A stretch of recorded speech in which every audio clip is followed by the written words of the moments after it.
Olá, sejam bem-vindos ao curso de Gestão de Equipes Empoderadas, do Programa Integrativo de Busca Ativa, o PIBA, realizado em parceria com a UERJ e com a Secretaria de Desenvolvimento Social e Fortalecimento da Capacidade dos Municípios.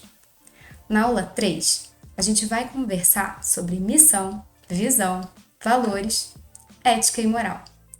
O objetivo dessa aula é esclarecer sobre missão, visão e valores e compreender a importância delas para guiar o caminho da instituição e de seus colaboradores.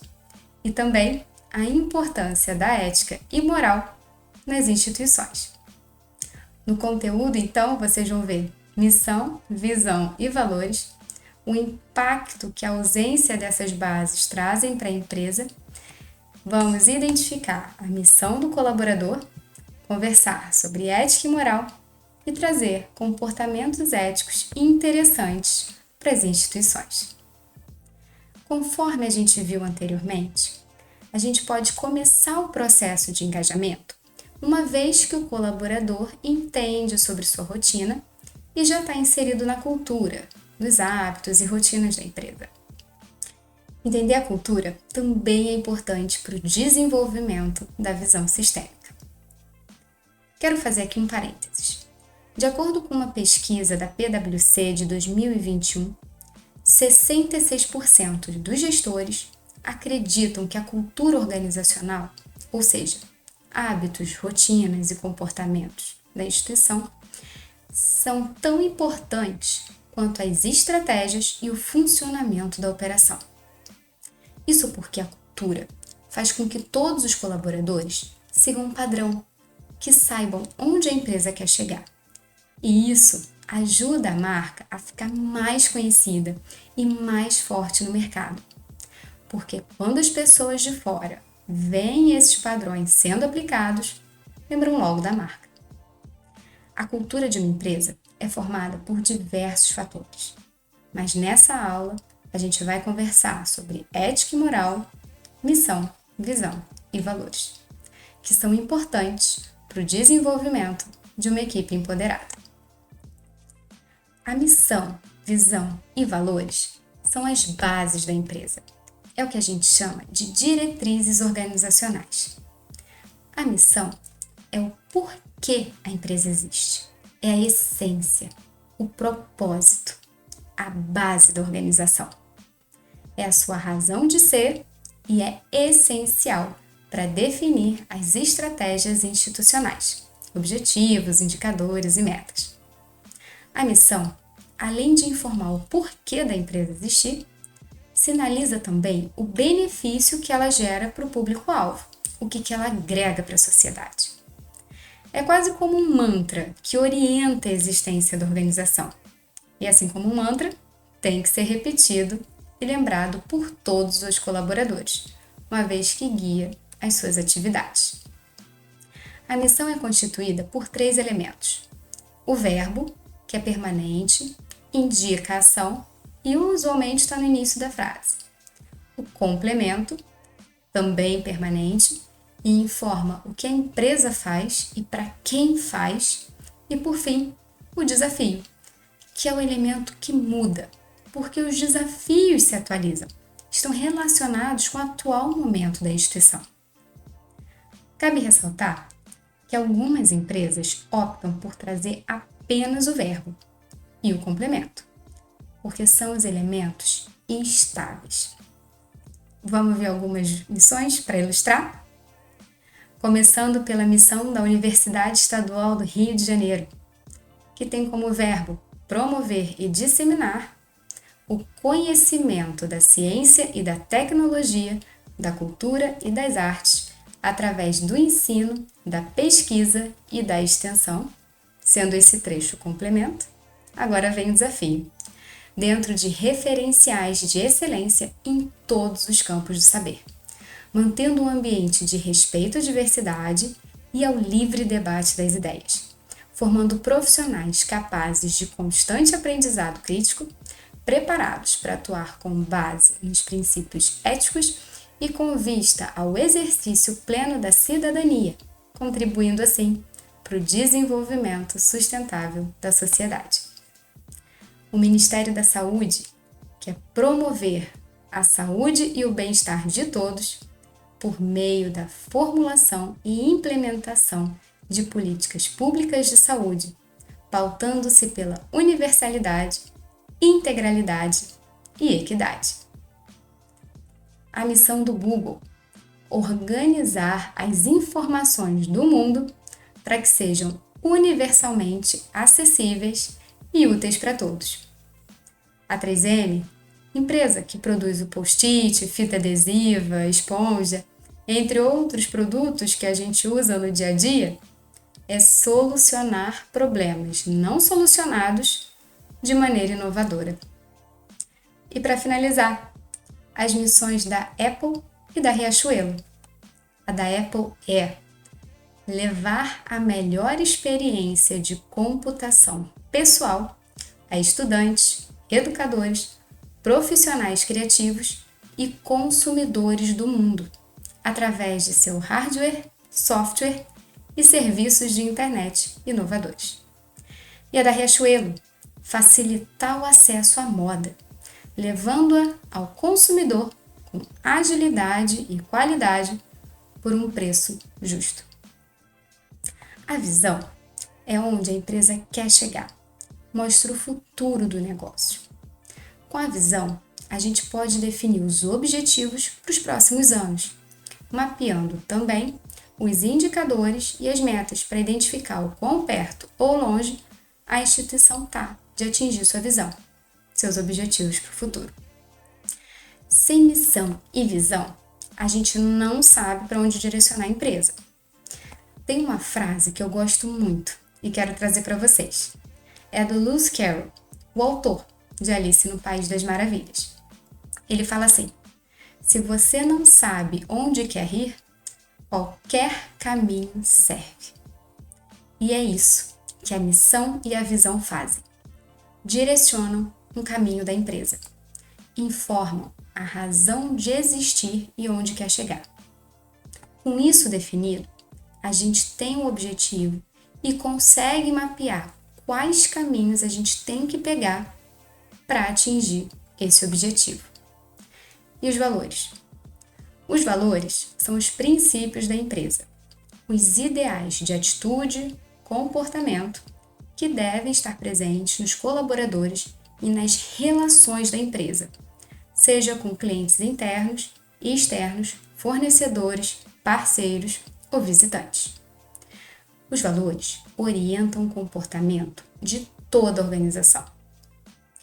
A missão, visão e os valores são os pilares da empresa e devem ser usados em seus principais processos e decisões.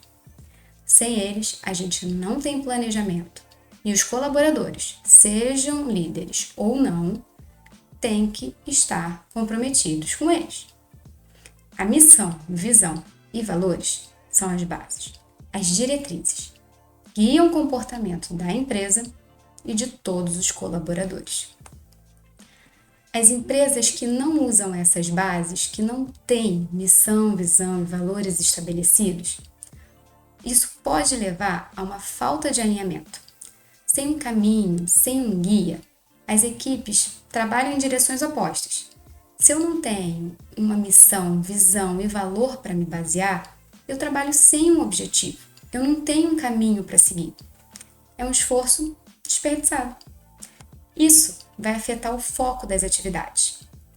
A missão, visão e valores, eles têm que ser divulgados para que todo mundo trabalhe para o mesmo objetivo. Também acarreta em decisões incoerentes, porque cada um vai agir conforme eles acham que é importante, de acordo com o que eles acham que é certo ou acham que é o que a empresa quer. Quando eu não tenho planejamento, eu reajo a problemas. Eu apago incêndios. Um líder que não tem um objetivo em mente e não orienta a equipe para esse objetivo, ele corre risco de perder a confiança da equipe. E isso leva a um baixo engajamento dos colaboradores. Como é que eu posso empoderar uma equipe se eles não entendem onde a gente quer chegar? Se eles não conhecem as bases da empresa? como podem ajudar a atingir os objetivos. Nesse cenário, cada um vai fazer o que pode, sem conseguir perceber o porquê, sem entender o impacto no todo, pelo simples motivo de que a gente não sabe onde está a linha de chegada. A gente não sabe o que está buscando. Isso vai levar a um baixo engajamento e motivação dos colaboradores, porque eles podem se sentir perdidos. Leva também a um prejuízo na eficiência das equipes e na colaboração entre os colaboradores. Porque como é que eu vou ajudar se eu não sei o objetivo do outro? Se cada um está num caminho diferente. Quando eu não tenho em vista missão, visão e valor, eu posso não perceber uma oportunidade que está na minha frente e perder. Eu posso deixar de identificar um risco e não me antecipar a ele. Com isso, tem uma inibição do crescimento do sucesso da empresa e, consequentemente, dos seus colaboradores. Eu perco a chance de competir no mercado, de me manter no mercado, uma vez que eu estou mais vulnerável e sem tanta adaptação. Aumenta o risco de conflitos. Se cada um tem um objetivo diferente, na vontade de atingir o meu, eu posso, sem querer, prejudicar você a atingir o seu. Então, sem um alinhamento, sem um foco, e com cada indivíduo, cada equipe, indo por um caminho, defendendo o seu próprio objetivo, a gente tem um problema de colaboração no ambiente e com potencial para conflitos. Sem um objetivo definido, sem metas e indicadores para a gente conseguir observar se estamos no caminho certo para atingir as metas e os objetivos, o que a gente pode melhorar, a gente não consegue mapear. A gente tem uma dificuldade em medir o desempenho individual e da equipe. Afinal, quando eu avalio o desempenho de alguém, eu tenho que considerar os comportamentos e os conhecimentos da outra pessoa, da outra equipe, para atingir os objetivos da empresa e do setor. Se eu não tenho os objetivos, eu tenho automaticamente uma dificuldade em fazer essa avaliação. Com isso, eu não consigo identificar problemas e mapear oportunidades de melhoria. A missão, visão e valores são essenciais para a gente saber que caminho seguir, quais metas e objetivos devemos atingir. Quero trazer agora algumas decisões que a gente pode tomar baseado na missão da instituição. Primeiro, antes de qualquer movimentação ou contratação, a gente tem que pensar sobre os cargos. Todos eles são necessários para o setor cumprir a sua missão? Qual a missão de cada um? Com isso em mente, a gente pode mapear se está com uma estrutura adequada, se a gente precisa fazer alguma contratação a mais ou alguma substituição ou movimentação. Caso a gente opte por contratar, a gente precisa selecionar o candidato mais aderente à missão e analisar o que ele pode agregar para o funcionamento da equipe. A gente pode, então, avaliar o desempenho individual da equipe com base na missão, integrando e orientando. Lembrando, todo mundo tem que estar ciente, até mesmo para entender esse critério. Acompanhamos e damos o retorno sobre o desempenho baseado no atingimento do propósito. A pessoa está entregando a missão? Caso negativo, analisar o que precisa ser alterado. A gente pode definir uma premiação por ter atingido um propósito, por ter cumprido a missão, e atrelar a avaliação de desempenho. Com isso, cada pessoa atingindo os resultados esperados, a gente pode pensar se vale a pena promover, ou seja, entregar uma nova missão pensando no desenvolvimento individual, ou se a pessoa ainda tem potencial de melhoria no contexto em que está inserida. Porém, se a pessoa não está entregando a missão, se ela não contribui com a equipe, cabe ao gestor avaliar se vai desvincular ou não ao projeto. A gente consegue perceber que as bases da instituição definem a identidade e o propósito da empresa e são essenciais para direcionar as estratégias. Missão, visão e valores devem ser considerados em qualquer tomada de decisão. E os colaboradores?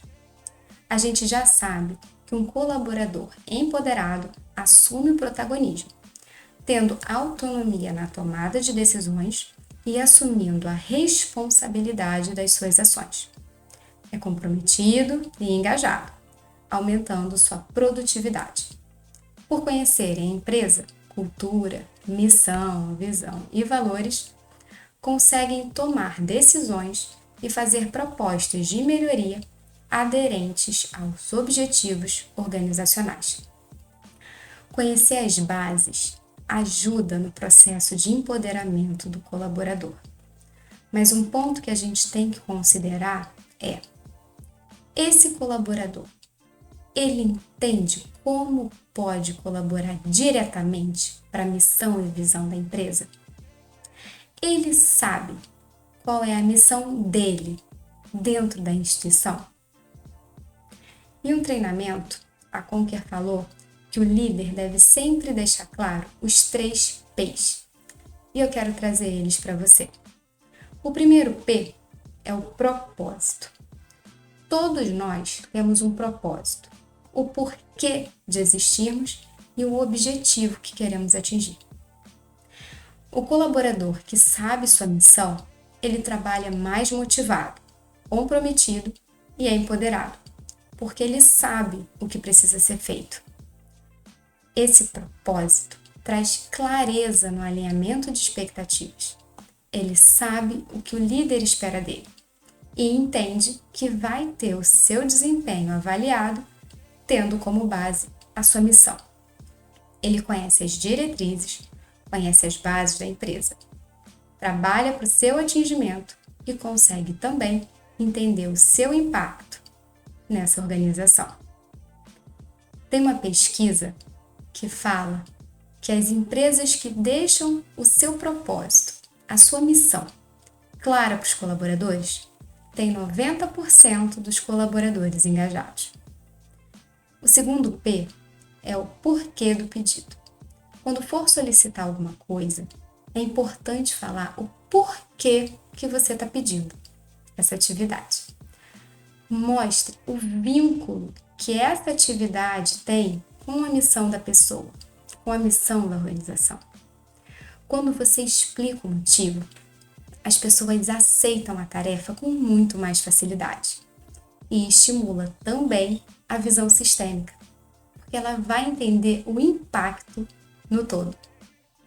Além disso, estimula a entrega, porque a pessoa entende o porquê e a importância daquilo, podendo buscar, inclusive, novos conhecimentos para desenvolver a atividade. E por fim, o porquê e por quem de cada um. O gestor tem que conhecer a equipe. A gente já falou aqui, cada um tem seu motivador, cada um tem um perfil. E entender o porquê a pessoa trabalha, o porquê que ela está ali, ajuda a cumprir a missão. O porquê, ou seja, para qual pessoa ela acorda todos os dias e vai para o trabalho, também é importante nesse momento. Esses fatores vão impactar em como o colaborador conduz sua missão.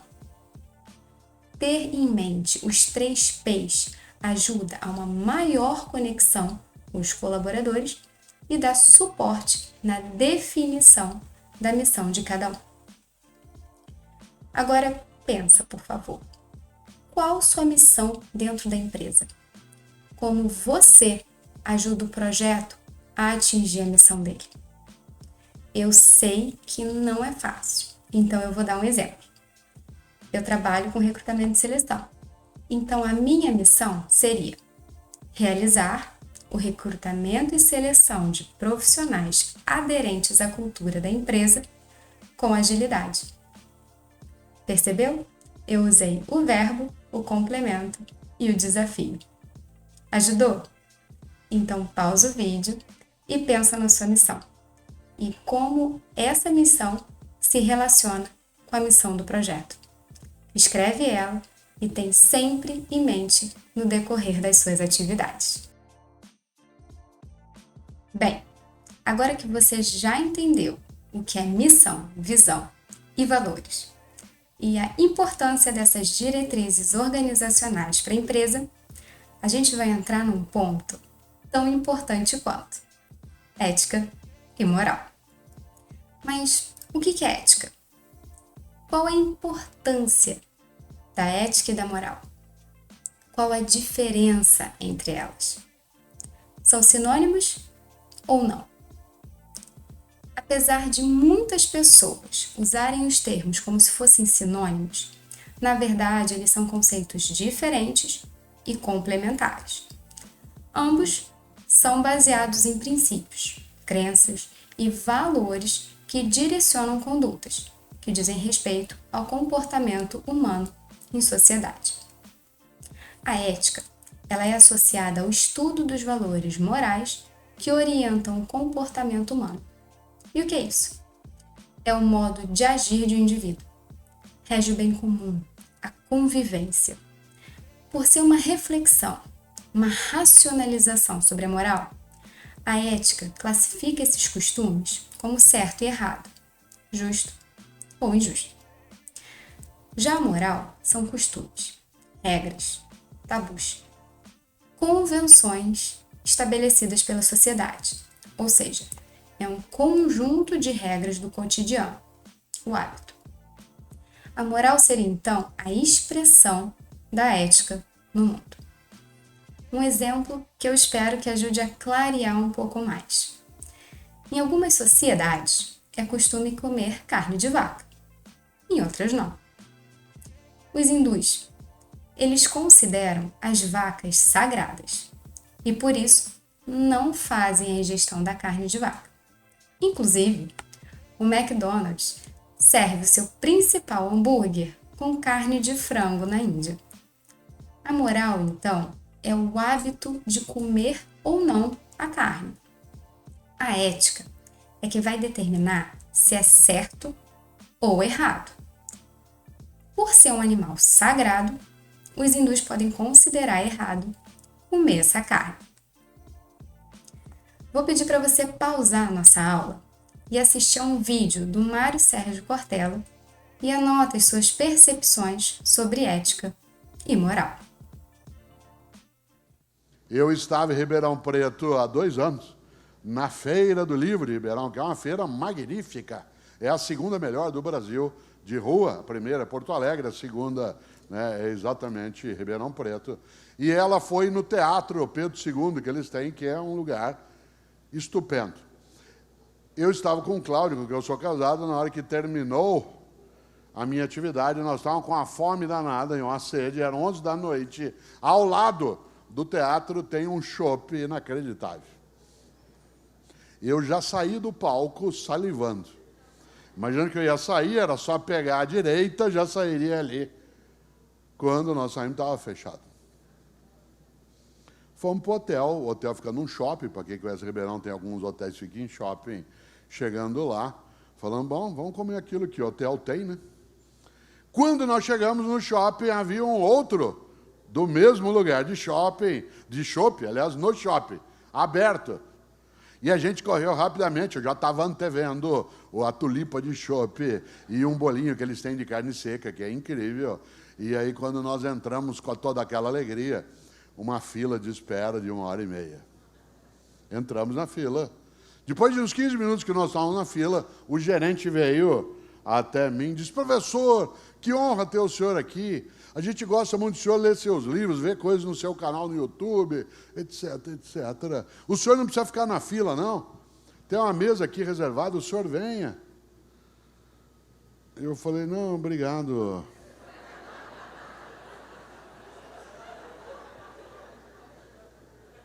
Foi duro. Ele falou, não, mas o senhor vem. Eu falei, não, obrigado, eu prefiro ficar aqui, agradeço a gentileza. E nós ficamos mais 1h15 na fila, andando. Cada vez que passava um garçom com aquele chopp todo, Cláudia olhava para mim, eu para ela, com aquele olhar.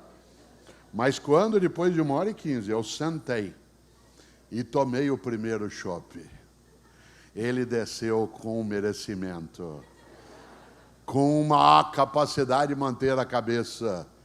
Porque você diria assim, mas Cortella, não foi você que escolheu o lugar quando ele ofereceu. Não era uma coisa só por... Não foi você que pediu, mas era um privilégio. Tinha mais gente na fila. Será que eu quis aceitar a oferta dele? É óbvio que quis. Será que eu podia? Claro, ele estava chamando. Eu ia rapidamente e ainda ia olhar a fila e fazer assim. Queria. Podia. Devia. Não. Por que eu não devia? Mas você é uma pessoa conhecida, você está na dança dos famosos, às vezes, no júri. Sim, mas isso não faz com que eu, por conta do nome que tenho, do lugar que ocupo, do dinheiro que carrego, da escolaridade que possuo, que eu possa fazer o indevido. No relato, Cortella fala da ida a um restaurante. A gente pode perceber o costume desse restaurante em oferecer uma mesa a um cliente conhecido, a um cliente famoso, até porque eles admiram Cortella. Só que mesmo com a necessidade fisiológica pedindo para ser atendida, ele recusa, porque ele sabe que é errado furar fila. Ele sabe que a gente tem que respeitar a ordem de chegada e não passar à frente dos outros, que também querem entrar no restaurante. A gente sabe que furar fila não é ético, que é indevido, é errado. Daqui a pouco, a gente vai falar mais de alguns comportamentos éticos. A gente pode dizer, então, que costumes, hábitos, levam aos valores. E os valores, quando estão enraizados na sociedade, levam a regras, leis. O que é ético e moral para a nossa sociedade está dentro da Constituição do país. E com a mudança na sociedade, novos costumes podem surgir, que vão levar a novas leis. A moral e a ética não são permanentes.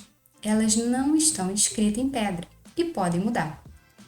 Só que enquanto a moral pode mudar com uma facilidade maior, uma vez que os hábitos sociais são renovados periodicamente, a ética ela é mais estável no quesito mudança, o que não significa que ela não possa mudar com o tempo.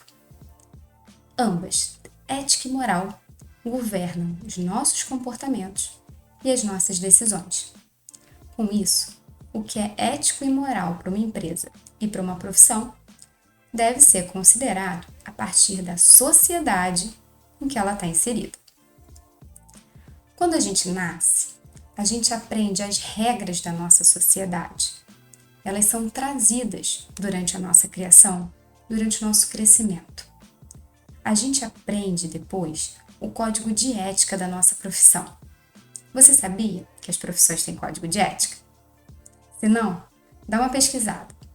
Busca pelo código de ética do psicólogo, do médico, do dentista, do administrador. Procura os pontos em comum entre eles.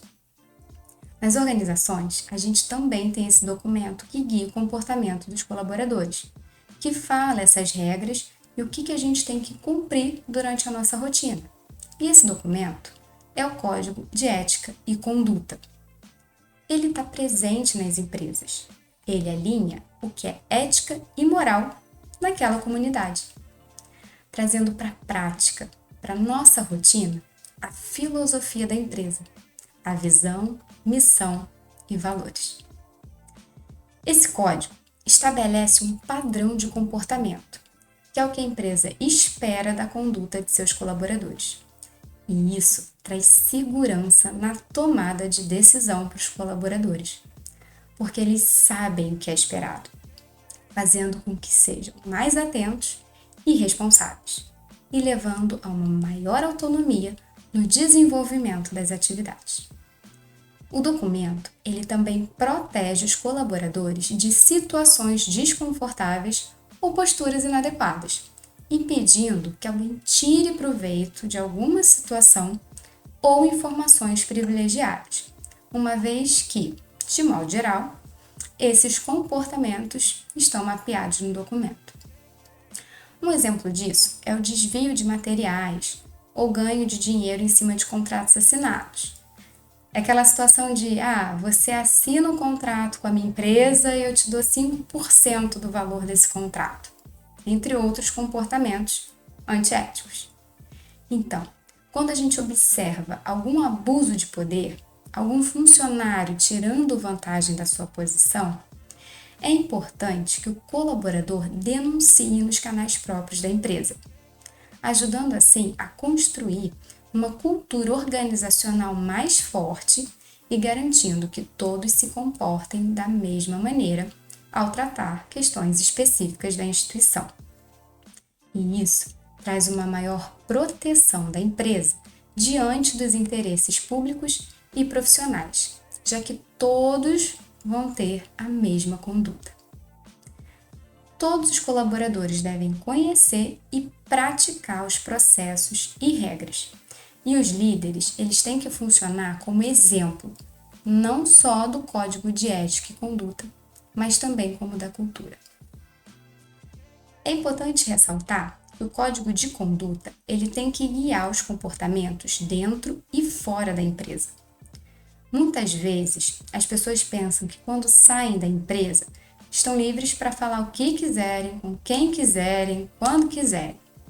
Algumas pessoas se esquecem não só do código de ética e conduta, como também do sigilo profissional, que está presente não só no código de ética das empresas, mas também no código de ética dos profissionais.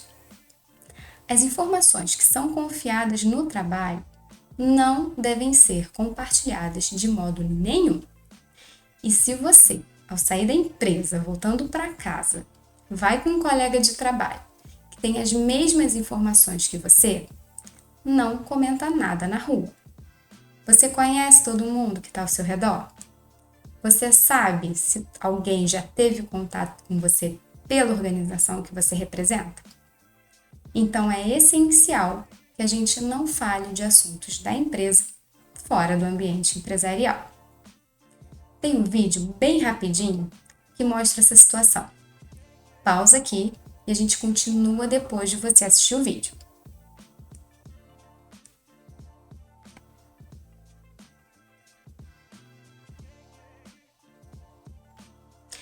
Nesse vídeo, a gente vê o gestor falando com um colaborador sobre um produto inovador. Ao sair da reunião, esse colaborador comenta com uma pessoa da empresa.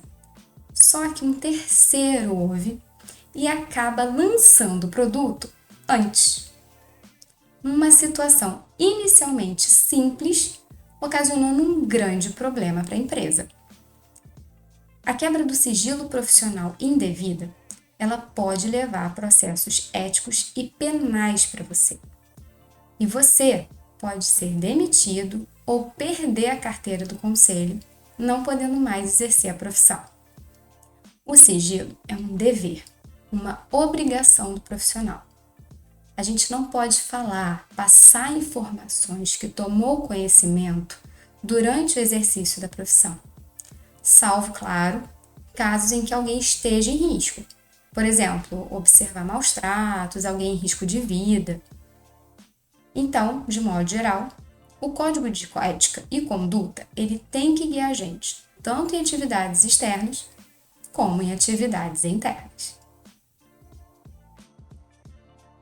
Temos, então, alguns comportamentos que são considerados éticos para todo mundo e que devem guiar a nossa rotina, o nosso dia a dia, independendo do que a gente está fazendo ou de onde a gente está. O primeiro é a honestidade. É uma postura básica. A gente tem que falar a verdade sempre. É não roubar, não furtar, não desviar, não fraudar, não enganar, não falar meias verdades, não mexer no que não é seu. Integridade. Independente do que acontecer, a pessoa não deve ser coagida. não deve ser convencida a fazer o que não é certo. A gente tem que se manter firme e coerente com as nossas ações e decisões. Honestidade e integridade devem andar juntas. Respeito. Reconhecer a existência do outro e suas opiniões. É cumprir o acordado, fazer suas atividades, assumir o erro para que ele não caia para outra pessoa. É ser cordial. Bom dia, boa tarde, boa noite. Com licença, por favor. E obrigado ajudam muito na empresa e fora dela. Não seja grosseiro, não interrompa conversas ou opiniões. Não seja preconceituoso ou faça fofocas e comentários que possam prejudicar a imagem do outro. E, por favor, não apelide ou faça piadas pejorativas, independente do nível de intimidade que você tem com a pessoa, porque isso pode prejudicar a imagem do outro. Empatia. Para começar a empatia, eu vou pedir para você pausar nossa aula e assistir um vídeo que aborda esse tema. Já já a gente volta para conversar.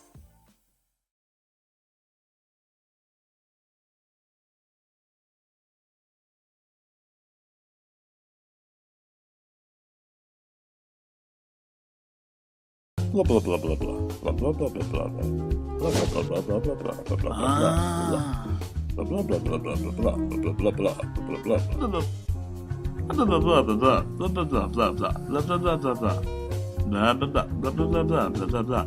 blá blá blá blá.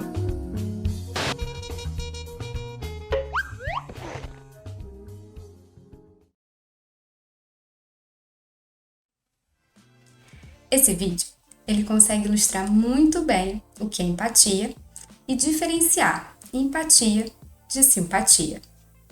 Então, o que é empatia? Empatia é se colocar no lugar do outro, é tentar entender e sentir o que a pessoa sente caso estivesse na mesma situação que ela. É se colocar no lugar do outro para entender o seu ponto de vista, seus sentimentos, suas emoções. É ter a visão da pessoa como verdade. Com empatia, você não julga o outro. Você não fala, no seu lugar eu faria isso, ou não pensa pelo lado positivo. E não julgar, gente, é muito difícil. Sabe também quando a gente está vendo um filme e começa a chorar ou ficar com medo? Isso também é uma forma de empatia, porque você conseguiu se colocar no lugar daquele personagem e sente a situação como se estivesse vivendo no lugar dele. É essencial na empresa que a gente se coloque no lugar do outro para entender seus posicionamentos, pontos fortes e de melhoria. Quando eu tenho empatia, meu respeito também aumenta, porque eu entendo o que a pessoa está passando ou passou. E isso melhora o ambiente, tanto profissional quanto pessoal. Se eu tenho líderes e colaboradores empáticos, eu tenho um ambiente de compreensão e harmonia, promovendo a construção de laços mais fortes entre as pessoas.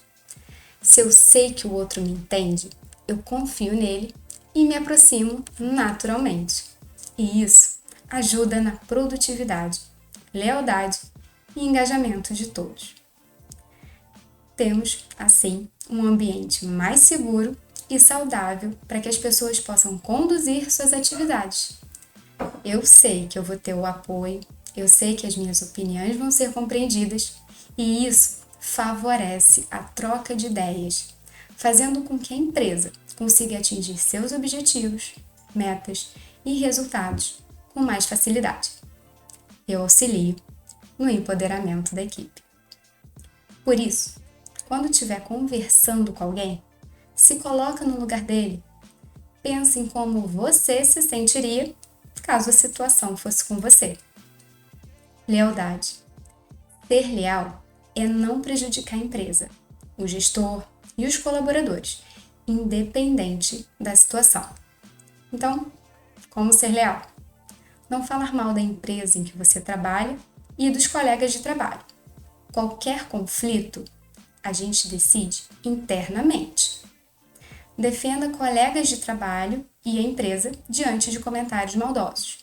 Cumpra com a sua palavra e o compromisso que você assumiu. E se não for conseguir fazer, converse com as pessoas envolvidas. Fala o que está acontecendo. Dedique-se às suas atividades, independente das circunstâncias, independente do que esteja acontecendo. Mantenha o sigilo. Não espalhe informações que são confidenciais. O sigilo é importante e quando a gente transmite alguma informação que foi confiada a gente, não estamos sendo nem leal, nem íntegro. Lembrando que o sigilo profissional é um dever do profissional. É obrigação não revelar informações de que tomou conhecimento durante o exercício da profissão. Não tenha vínculos de trabalho com empresas concorrentes da empresa em que você trabalha. Não é que você vai de propósito quebrar o sigilo e compartilhar informações, mas às vezes acontece sem má intenção, que nem no vídeo que a gente viu agora há pouco. Lembre-se que qualquer confusão ou aborrecimento que você vivencie, como por exemplo, não recebi o aumento que eu queria, meu colega não fez a atividade no prazo e a entrega atrasou, ou minha sugestão não foi colocada em prática, entre outros comportamentos, não é uma desculpa para que você seja desleal com a empresa. Compromisso com o trabalho é fazer as suas atividades e entregar no prazo e com a qualidade necessária. Comparecer ao trabalho, não atrasar ou faltar, sem que sejam casos de necessidade, claro. Gabriela, mas eu não quero mais trabalhar na empresa, eu quero ser demitido e por isso eu vou faltar, eu não vou entregar minhas atividades. Gente, nesse caso, se você não tem mais interesse em continuar trabalhando, é melhor pedir desligamento. Nesse caso, você está prejudicando a sua imagem profissional.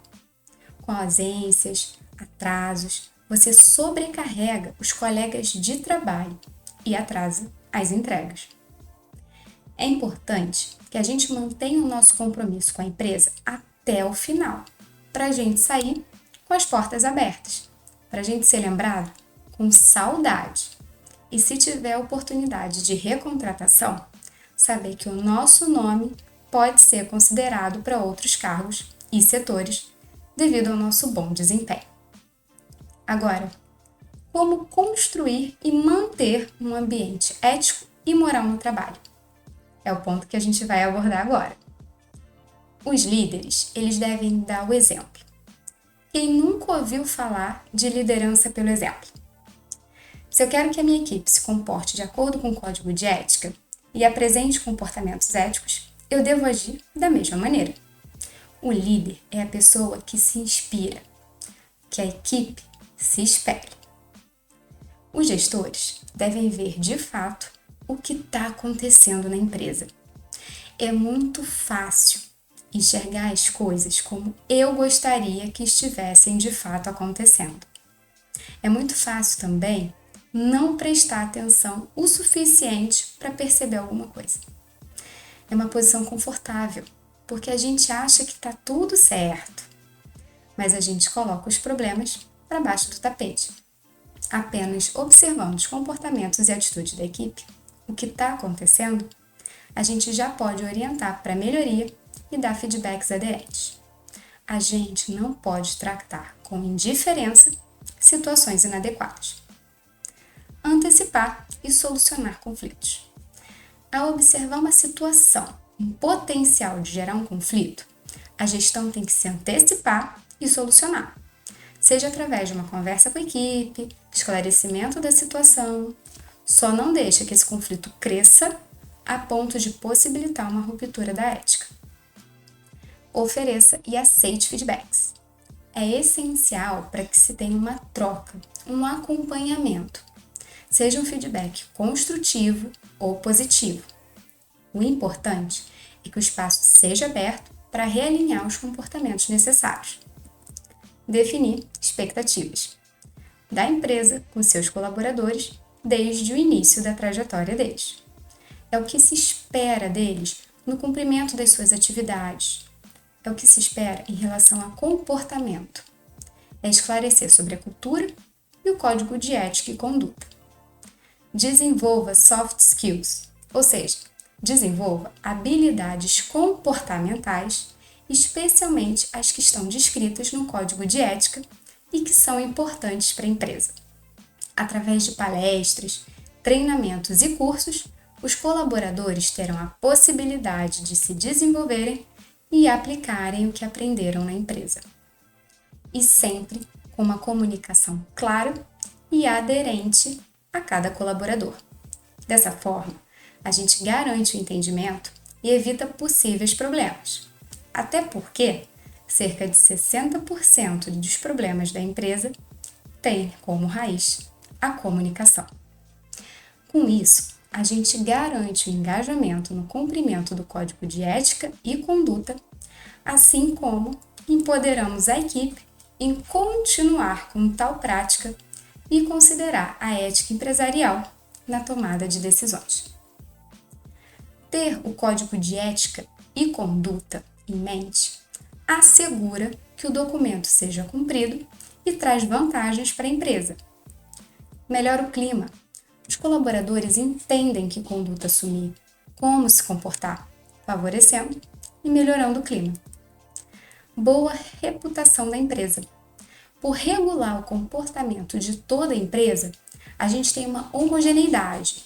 Todo mundo faz da mesma maneira, reduzindo a possibilidade de comportamentos inadequados ou que possam prejudicar a imagem da empresa. Empodera.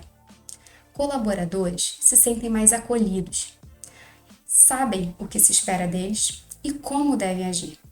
Com isso, eles ganham autonomia dentro de suas atividades. Engajam porque conhecem a cultura. Clareza nos processos. Tem um documento formal e disseminado na empresa. E as práticas que a gente conversou antes, como a liderança pelo exemplo, antecipação de conflitos e definição de expectativas, também trazem essa transparência. Todos sabem como a empresa funciona. Com isso, a gente consegue perceber a importância de disseminar a missão, visão, valores, ética e moral entre os colaboradores e usar amplamente para basear decisões, planejar atividades e analisar os próximos passos. Fica por aqui mais um pouco que a gente vai conversar sobre a atividade dessa aula e fazer a revisão do que foi abordado. Para a terceira atividade do curso de Gestão de Equipes Empoderadas, vou pedir para você pensar no projeto em que você está inserido. Com isso em mente, defina o seu propósito e o propósito dos colegas de trabalho, equipe. Responda o que você faz para atingir seu propósito. O que a equipe faz para atingir o propósito dela. Defina as ações que os colaboradores podem fazer para se desenvolverem e atingirem o propósito individual e do projeto. Por fim, quais práticas podem ser feitas para empoderar a equipe? Essa atividade vai ficar disponível no ambiente virtual de aprendizagem e você vai precisar postar suas respostas por lá. Vamos começar a revisão? Nessa aula, a gente iniciou trazendo a definição da missão, visão e valores, que são as diretrizes organizacionais e compõem a base da empresa. A missão é o porquê da empresa existir, sua essência, seu propósito. É formada por verbo, complemento e desafio. Trouxemos também a missão de 6 empresas para ilustrar. A visão é onde a empresa quer chegar, mostra o que se espera do futuro do negócio e ajuda a identificar o que a gente precisa fazer e como medir para saber se estamos chegando. A missão e visão servem para direcionar o caminho da instituição. Os valores são atitudes, comportamentos que os colaboradores devem apresentar no exercício de sua função e que guiam o comportamento de toda a organização. Baseados na missão, a gente pode ainda tomar decisões sobre composição da equipe e quantidade de colaboradores, contratação, avaliação de desempenho, premiações, desenvolvimento e até mesmo encerramento de vínculos.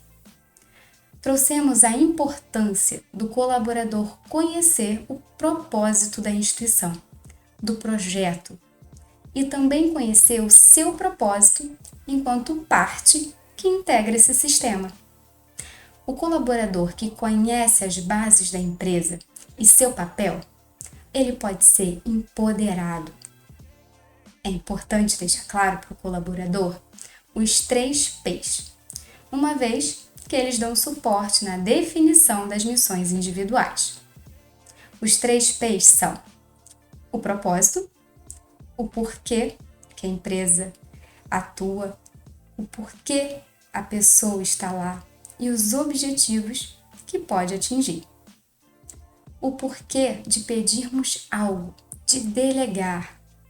Quando a pessoa entende o porquê de fazer algo, aumenta seu comprometimento, empoderando e motivando.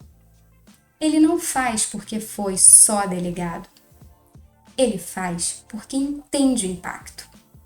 E por último, o P, que é o P de porquê e por quem o colaborador faz algo. É o que o motiva a ir trabalhar todos os dias. Diferenciamos ética de moral, uma vez que são conceitos complementares. Moral são os costumes, regras do cotidiano, é o hábito. Já a ética são os valores que orientam esses comportamentos. É o que define o que é certo e errado, justo ou injusto. Costumes são hábitos, levam a construir os valores da sociedade e quando esses valores estão sólidos, temos a criação de regras, de leis. Lembrando que tanto a moral quanto a ética podem mudar com o tempo. Mas a moral, ela pode mudar com mais facilidade, já que os hábitos são renovados mais frequentemente. Entendemos que o que é ético e moral para uma empresa e uma profissão depende da sociedade em que está inserida. Então, podem mudar de acordo com o país ou região. E temos o Código de Ética, que é o documento no qual devemos basear nossos comportamentos. Ressaltamos a importância do sigilo profissional e de outros comportamentos éticos, como honestidade, integridade, respeito, empatia, lealdade e compromisso com o trabalho. Abordamos que a liderança pelo exemplo, antecipação e solução de conflitos, feedbacks, comunicação clara e definição de expectativas são formas de fomentar e manter esse ambiente ético e que esse ambiente traz benefícios como melhora do clima, manter uma boa reputação da empresa, empodera e traz clareza para os processos e projetos. Espero que você tenha aproveitado a aula. Muito obrigada e vejo você daqui a pouco. Até!